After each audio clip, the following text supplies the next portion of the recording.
વંદે માતરમ વિદ્યાર્થી મિત્રો, આજે આપણે ચેપ્ટર 7 અપૂર્ણાંક સંખ્યાઓ આપણે પૂર્ણાંક સંખ્યાઓ વિશે આગળના ચેપ્ટરમાં જોયું. હવે અપૂર્ણાંક સંખ્યાઓ વિશે જોવાનું છે. ધોરણ 5 ની અંદર તમે અપૂર્ણાંકો વિશે ભણી ગયા છો, બરાબર છે? જેમ કે 1/3, 1/4, 3/3, 1/5, 1/6, આ બધાને શું કહેવાય છે? અપૂર્ણાંકો કહેવાય છે. તો ચલો જોઈએ આપણે. અપૂર્ણાંક કોઈ એક વસ્તુનો ભાગ કે કોઈ જથ્થાનો ભાગ હોઈ શકે છે. કોઈ એક વસ્તુ હોય, બરાબર છે, એનો ભાગ જ અપૂર્ણાંક હોઈ શકે છે. માની લો કે કોઈ એક વસ્તુ હોય, એનો અડધો ભાગ કરો તો એ 1/3 ભાગ થયો કહેવાય. એક જ વસ્તુના 4 ભાગ કરો તો 1/4 ભાગ કેવો કહેવાય. આમ અપૂર્ણાંક એ કોઈ એક વસ્તુ અથવા કોઈ એક જથ્થાનો ભાગ છે.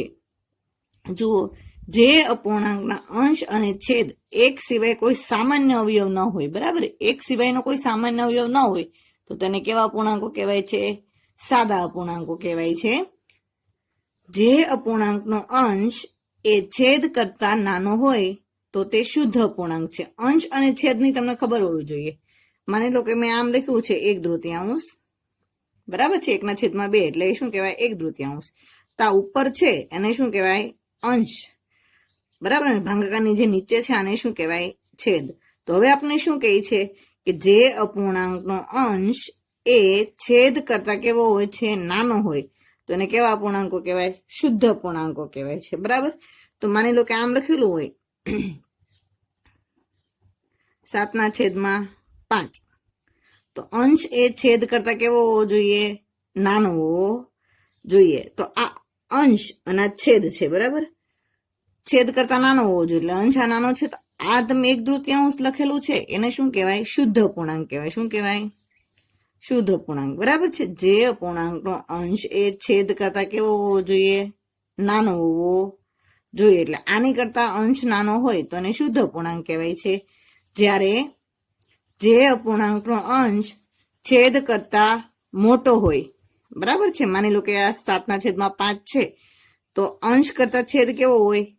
મોટો હોય. જે અપૂર્ણાંકનો અંશ એ છેદ કરતા મોટો હોય તો તે અશુદ્ધ અપૂર્ણાંક કહેવાય. આ અંશ છે અને આ છે છેદ. હવે શું કહે છે? અંશ એ છેદ કરતા કેવો હોવો જોઈએ? મોટો હોવો જોઈએ. તો અંશ છે એ છેદ કરતા કેવો છે? મોટો છે. તો આને શું કહેવાય છે? અશુદ્ધ અપૂર્ણાંક કહેવાય. શું કહેવાય? અશુદ્ધ અપૂર્ણાંક.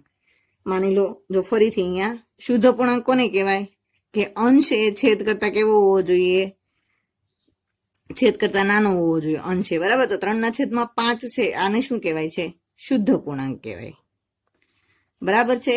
જ્યારે અશુદ્ધ અપૂર્ણાંક કોને કહેવાય?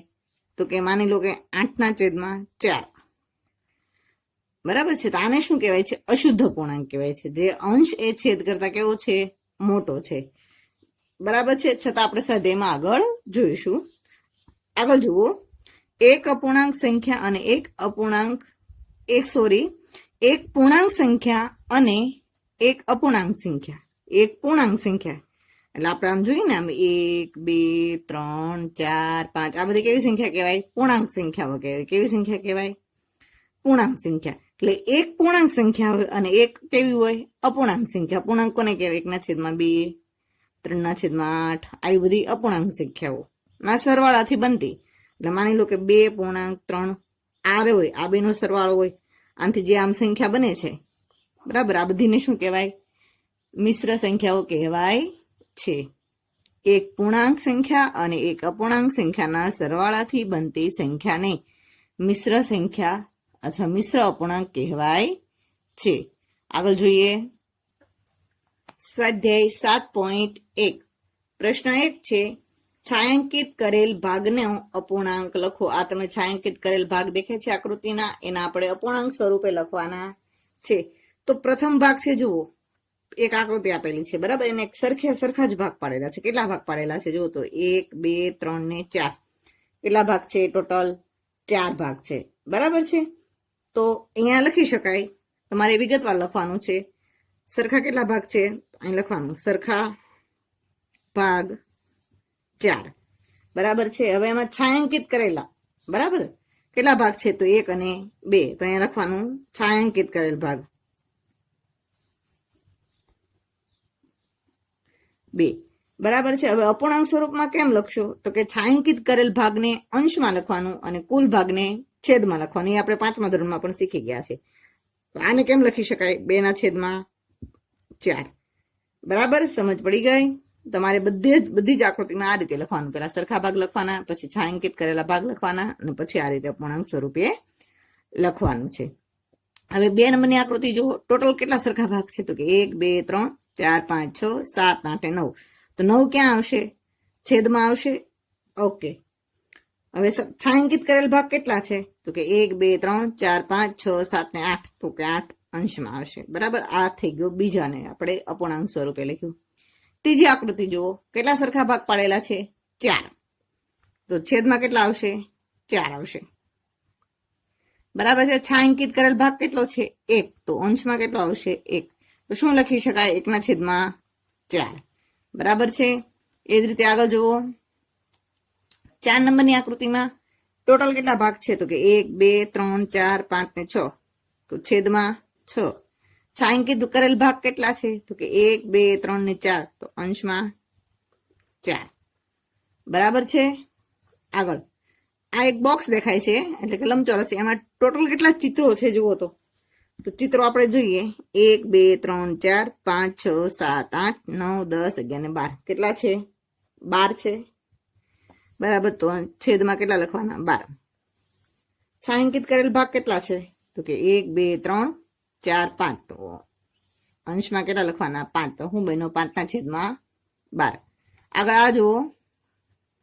આમાં પણ એક સરખા જ ભાગ કરેલા છે 1 2 3 4 5 6 7 8 9। ટોટલ કેટલા ભાગ છે? 9। તો છેદમાં કેટલા લખવાના? 9।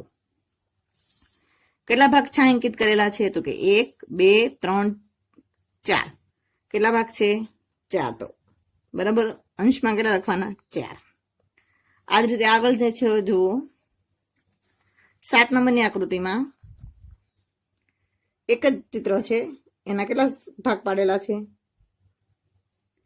જુઓ 2 ભાગ પાડેલા છે। બરાબર છે। 1 અને 2 વચ્ચે આ એક ભાગ તમને દેખાય છે એટલે કેટલા ભાગ પાડેલા છે? 2 ભાગ પાડેલા છે। તો કેમ લખી શકાય? 1/2। બરાબર છે। આગળ જુઓ। આ ફૂલ દેખાય છે। ટોટલ ફૂલની કેટલી પાંખડીઓ છે તો કે 1 2 3 4 5 6 ને 7। તો છેદમાં કેટલા લખશો? 7। કેટલો ભાગ છાંયાંકિત કરેલો છે પાંખડીનો તો કે 1 2 ને 3। તો અંશમાં કેટલા લખવાના? 3। એ જ રીતે આ બોક્સની અંદર જુઓ। બરાબર છે। આ બોક્સની અંદર કેટલી પેન્સિલો છે? 1 2 3 4 5 6 7 8 9 10 11 ને 12।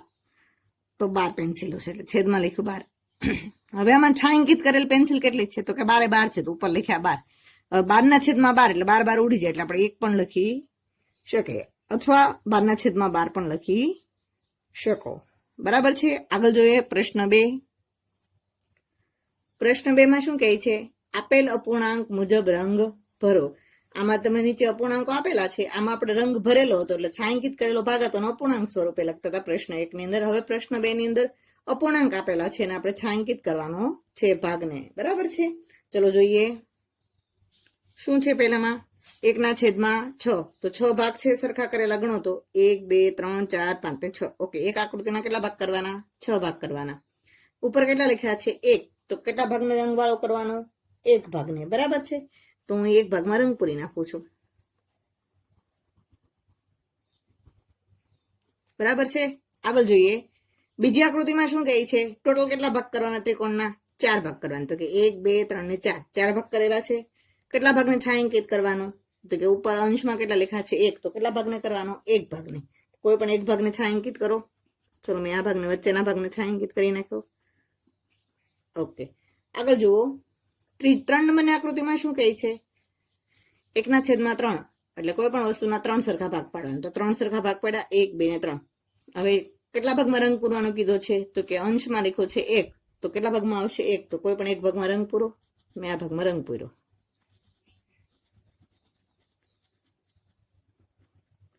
બરાબર છે। આગળ જુઓ શું કીધું છે? 3/4। 3/4। બરાબર। તો ટોટલ કેટલા ભાગ પાડવાના? 4। તો આ ગોળ રાઉન્ડ છે ને 4 ભાગ પડ્યા 1 2 3 ને 4। અંશમાં કેટલા છે 3, તો કેટલા ભાગમાં રંગ પૂરવાનો 3 ભાગમાં. તો 3 ભાગમાં રંગ પૂરો, આ 1, આ 2 અને આ 3.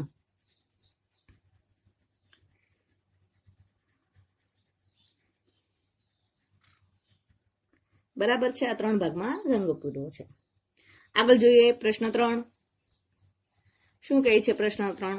પ્રશ્ન 3, જો કોઈ ભૂલ હોય તો ઓળખો. આકૃતિ આપેલી છે, નીચે અંશ અપૂર્ણાંકો લખેલા છે. અંશ અને છેદમાં જે જે કંઈ લખેલું છે વાંચવાનું છે અપૂર્ણાંકો, અને તમને કંઈ ભૂલ લાગતી હોય તો તમારે કહેવાની છે. ચલો જોઈએ. જુઓ, પ્રથમ આકૃતિ જુઓ, 1/2 ત્રિકોણ આપેલો છે અને 2 ભાગ પાડેલા છે. બરાબર, એ બધી વાત સાચી, પણ આ બંને ભાગના સરખા છે તો કે ના. છાંયાંકિત કરેલો ભાગ વધારે છે, જ્યારે છાંયાંકિત કરેલો ભાગ ઓછો છે. બંને ભાગ સરખા નથી. અપૂર્ણાંક 1/2 નો મતલબ શું? કે એક વસ્તુના 2 સરખા ભાગ. બરાબર, આમાં 2 સરખા ભાગ છે નહીં. તો આપણે અહીંયા લખી શકાય કે એમાં આપેલ ચિત્રમાં 2 સરખા ભાગ નથી. બરાબર છે, એટલે 1/3 ન બને, એટલે 1/3 નથી. આ ભૂલ છે. બરાબર છે. બીજું જુઓ, બીમાં શું કહે છે? 4 ભાગ પાડવાના. કોઈ વસ્તુના સરખા 4 ભાગ પાડવાના. આમ સરખા 4 ભાગ દેખાય છે? નથી દેખાતા. આ છાંયાંકિત કરેલો ભાગ 1 છે એ બરાબર છે, પણ ભાગ સરખા જ દેખાતા નથી. તો આમાં પણ લખી શકાય કે આપેલ ચિત્રમાં કરવામાં આવેલા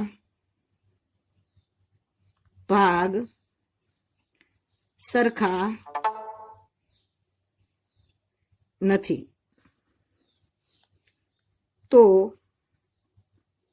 છાંયાંકિત ભાગ એ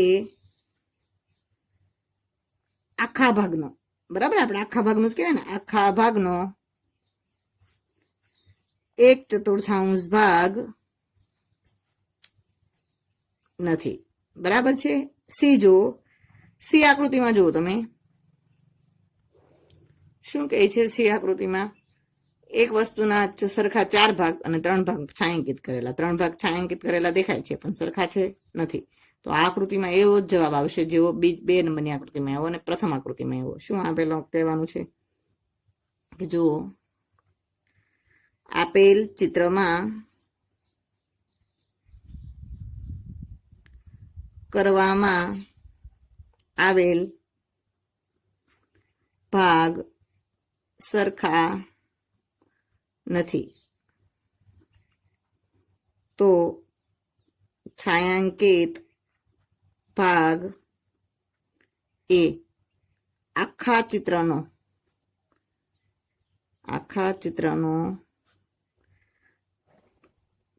3/4 ભાગ નથી. બરાબર છે. આગળ જોઈએ પ્રશ્ન 4. જુઓ, પ્રશ્ન 4 શું કહે છે? 8 કલાક દિવસનો કેટલામો ભાગ છે? 8 કલાક છે દિવસનો કેટલામો ભાગ છે? આપણે બધા જ જાણીએ છીએ કે એક દિવસ બરાબર કેટલા કલાક થાય? 24 કલાક. તો અહીં લખવાનું કે એક દિવસ બરાબર 24 કલાક. બરાબર છે. હવે શું કહે છે? માગ્યા પ્રમાણે આપણે શું કીધું છે? 8 કલાક એ દિવસનો કેટલામો ભાગ છે? તો માગ્યા પ્રમાણેનો ભાગ આમ લખી શકાય, માગ્યા પ્રમાણેનો ભાગ બરાબર કેટલા કલાકનો માગ્યો છે આપણે? 8 કલાકનો. તો અહીંયા લખવાનું 8 કલાક છેદમાં ટોટલ કેટલા કલાક હોય? 24 કલાક. તો અહીંયા લખવાનું 24 કલાક. આ તમને જે લીટી દેખાય છે શું દર્શાવે છે? ભાગાકાર દર્શાવે છે. બરાબર છે. તો 8ના ઘડિયામાં 24 આવે તો કે હા, 8 તેરી 24. બરાબર, 3 વડે ભાગ ચાલશે. આપણે આમ લખીએ ને 8 તેરી 24. બરાબર છે. તો અહીંયા શું લખી શકાય? 1/3. બરાબર છે. તેનો મતલબ શું થયો?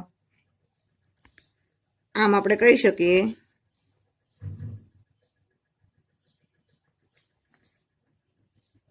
8 કલાક એ દિવસનો 1/3 ભાગ છે. બરાબર છે. આગળ જુઓ પ્રશ્ન 5. પ્રશ્ન 5માં શું કહે છે? 40 મિનિટ એ કલાકનો કેટલામો ભાગ છે? તો આમાં પણ ઈજી જ છે, આને જેવું જ છે. તો 1 કલાક બરાબર કેટલી મિનિટ થાય? તો કે 1 કલાક બરાબર 60 મિનિટ. બરાબર છે. હવે માગ્યા પ્રમાણે જ આપણે લખવાનું પાછું. માગ્યા પ્રમાણેનો ભાગ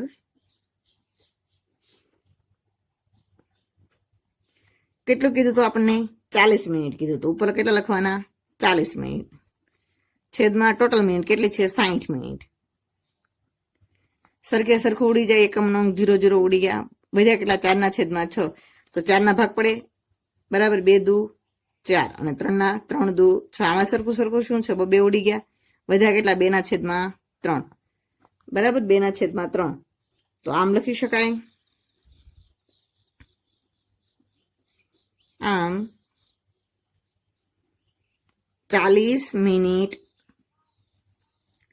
એ કલાકનો 2/3 ભાગ. કેટલામો? 2/3 ભાગ છે. બરાબર છે. પ્રશ્ન 6. આર્યા, અભિમન્યુ અને વિવેક ભોજનના ભાગ પાડે છે. આર્યા 2 સેન્ડવીચ લઈ આવે છે, એક શાકભાજીની અને બીજી જામની બનેલી. બીજી 2 છોકરાઓ તેમનું ભોજન ભૂલી ગયા છે. તે રીતે આર્યા તેની સેન્ડવીચ આપવા માટે તૈયાર થાય છે કે જેથી દરેક છોકરાઓને સમાન સેન્ડવીચનો ભાગ આવે. કઈ રીતે આર્યા સેન્ડવીચ આપે છે એ આપણે જોઈએ. જુઓ, એમાં પ્રથમ શું કહે છે? આર્યા તેની સેન્ડવીચ કેવી રીતે વહેંચે કે જેથી બધાને એક સરખો ભાગ મળે, એટલે કે ત્રણેયને સરખો ભાગ સેન્ડવીચનો મળે. તો કઈ રીતે વહેંચે? તો ટોટલ કેટલી સેન્ડવીચ હતી આર્યા પાસે? 2 સેન્ડવીચ હતી. બરાબર. કુલ સેન્ડવીચ કેટલી છે? 2. આ કુલ છે. ઓકે. અને છોકરાઓની સંખ્યા કેટલી છે? તો કે 3. બરાબર. 3 આર્યા અને એના મિત્રો થઈને કુલ કેટલી? 3 છે. હવે આર્યા પાસે 2 સેન્ડવીચ હતી. એક સેન્ડવીચ કઈ હતી? શાકભાજીની. એક કઈ હતી? જામની. એટલે એક સેન્ડવીચમાંથી પેલા કેટલા ભાગ પાડે? 3 ભાગ પાડે. અને જામની સેન્ડવીચમાંથી કેટલા ભાગ પાડે? 3. એટલે શાકભાજીના 3, શાકભાજી વાળી સેન્ડવીચના 3 ભાગ અને જામ વાળી સેન્ડવીચના 3 ભાગ. ટોટલ કેટલા ભાગ પડે છે? 6 ભાગ પડે છે. બરાબર છે. હવે 6 ભાગ પડે છે, ત્રણેયને વેચવા હોય તો કેટલા કેટલા ભાગમાં આવશે? 2 ભાગ આવશે ભાગમાં. બરાબર. તો કુલ કેટલા છોકરા છે? 3. અને ભાગ કેટલા પડે છે? 6. તો દરેક છોકરાના કેટલા ભાગમાં આવશે? 2 આવશે. તો શું લખી શકાય? અપૂર્ણાંક લખવું હોય તો 2/3. તો દરેક છોકરાઓને કેટલી સેન્ડવીચ મળશે? તો આમ લખી શકાય, દરેક છોકરાને 2/3 ભાગ સેન્ડવીચ મળશે. બરાબર છે. ટોટલ 2 સેન્ડવીચ, એક શાકભાજી અને એક જામવાળી. છોકરાઓ 3. એટલે એક સેન્ડવીચના કેટલા ભાગ પાડે? 3 ભાગ પાડે. એમ બીજી સેન્ડવીચના કેટલા ભાગ પાડે? 3. એકના 3, બીજીના 3. આ શાકભાજી વાળાના અને આ જામવાળીની. બરાબર. ટોટલ 6 ભાગ થયા. ઓકે. અને ટોટલ છોકરા કેટલા છે? 3 છોકરા છે. તો એક છોકરાના ભાગમાં 2 કટકા આવશે. એટલે આપણે શું લખી શકાય? 2/3 લખી શકાય. એટલે દરેક છોકરાને કેટલો સેન્ડવીચનો ભાગ મળશે? 2/3 ભાગ. આગળ જુઓ બી. શું કહે છે બી? દરેક છોકરાને સેન્ડવીચનો કેટલામો ભાગ મળશે? હવે દરેક છોકરાને સેન્ડવીચનો કેટલામો ભાગ મળશે? તો કે દરેક છોકરાને સેન્ડવીચનો કેટલામો ભાગ મળશે? 1/3 ભાગ મળશે. બરાબર. કારણ કે બધાને એક એક ટુકડો આપી દેવાનો છે. તો આમ લખી શકાય કે દરેક છોકરાને 1/3 ભાગ સેન્ડવીચનો મળશે. બરાબર છે. કારણ કે સરખા ભાગ પાડવાને કીધા છે આપણને. એટલે ત્રણેયને 1/3 ભાગ મળે છે સેન્ડવીચમાંથી. બરાબર છે. આગળ જુઓ પ્રશ્ન 7.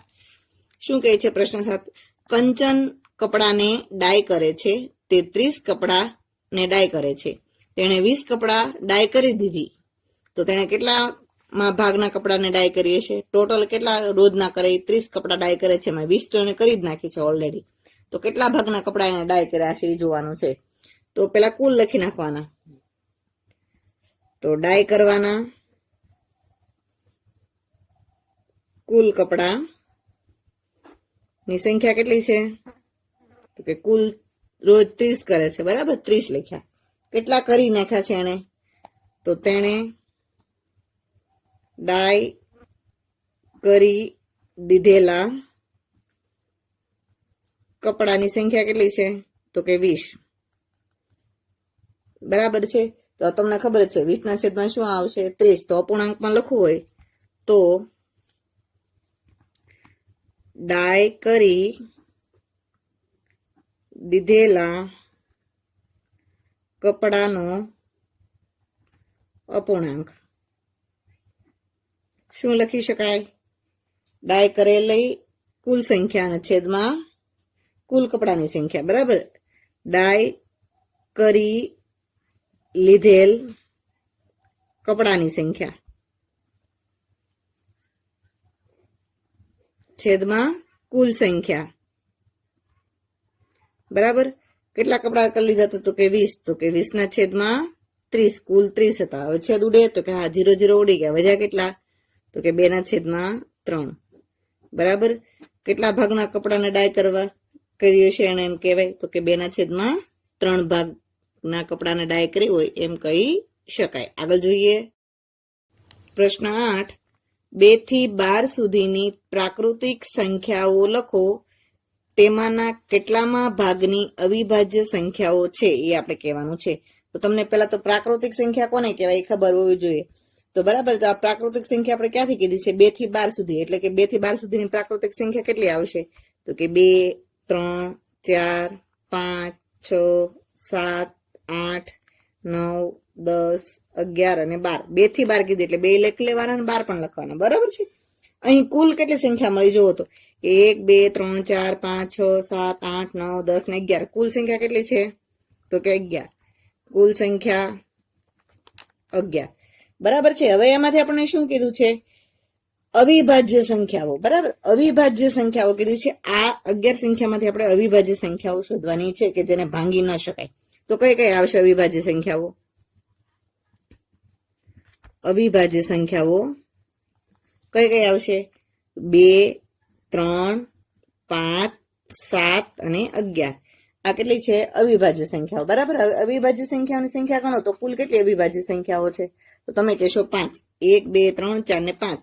તો અહીં લખવાની કુલ અવિભાજ્ય સંખ્યા કેટલી છે? 5. તો કે 5. હવે આપણે શું કીધું છે કે ભાઈ એના માગ્યા મુજબના ભાગ શોધવાના કીધા છે. તો કુલ પેલા હું લખવાની? અવિભાજ્ય સંખ્યાઓ અને છેદમાં પ્રાકૃતિક સંખ્યાઓ. તો કે કુલ અવિભાજ્ય સંખ્યા અને છેદમાં કુલ પ્રાકૃતિક સંખ્યા. બરાબર છે. કુલ અવિભાજ્ય સંખ્યાઓ કેટલી થઈ? તો કે 5. અને પ્રાકૃતિક સંખ્યા કેટલી છે? તો કે 11. તો જવાબ શું આવે? 5 ના છેદમાં 11. આગળ જોઈએ. જુઓ પ્રશ્ન 9. 102 થી 113 સુધીની પ્રાકૃતિક સંખ્યાઓ લખો. તેમાંના કેટલામાં ભાગની અવિભાજ્ય સંખ્યાઓ છે? આગળનો દાખલો ગણો એમ જ છે. બરાબર. 102 થી કીધી છે અને 113 સુધી.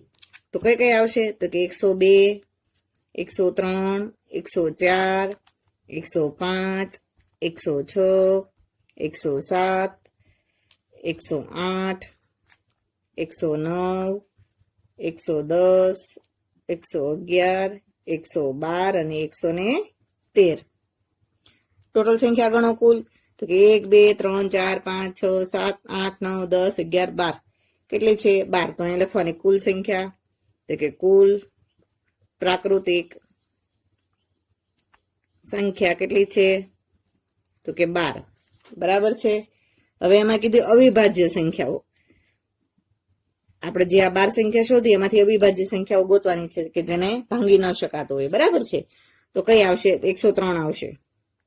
103. બીજી કઈ આવશે? 107 આવશે. પછી કઈ આવશે? 109 આવશે. અને પછી કઈ આવશે? 113 આવશે. ટોટલ કેટલી સંખ્યા થઈ? તો કે કુલ અવિભાજ્ય સંખ્યા કેટલી થઈ?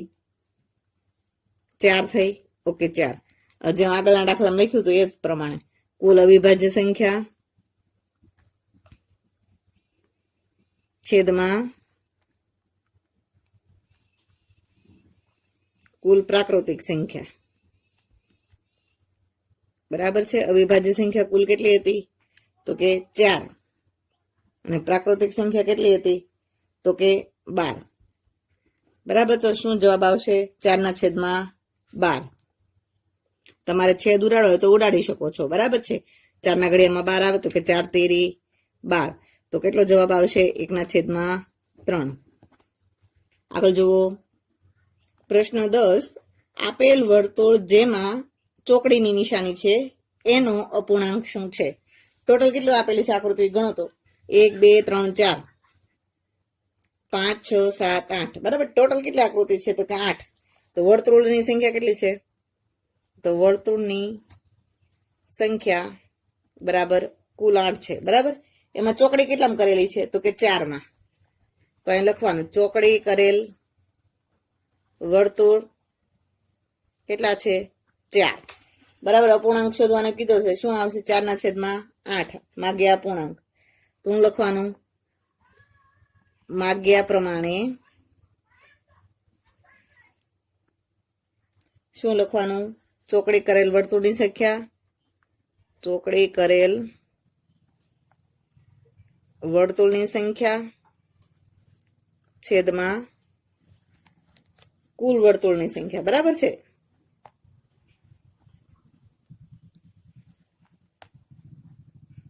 વર્તુળની સંખ્યા બરાબર. ચોકડી કરેલ કેટલા હતા તો કે 4 અને કુલ કેટલા હતા તો કે 8.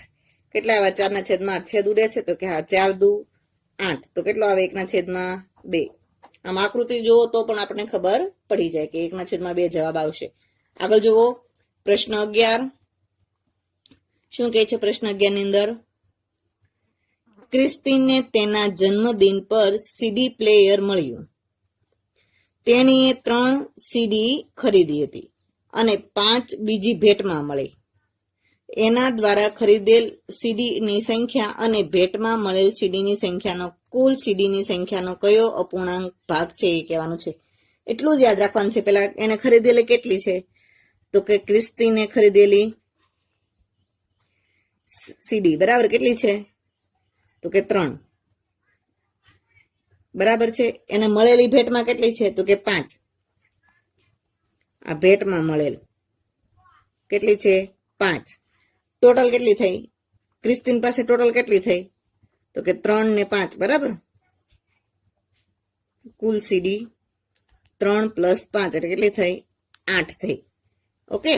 આગળ જુઓ હવે શું કહે છે અપૂર્ણાંક શોધવાનો છે આપણે. તો પેલા ખરીદેલ લખવાનું છેદમાં કુલ લખવાનું. તો ખરીદેલ સીડી છેદમાં કુલ સીડી બરાબર. ખરીદેલ કેટલી છે તો તમે કહેશો ખરીદેલ તો એને 3 હતી. બરાબર છે.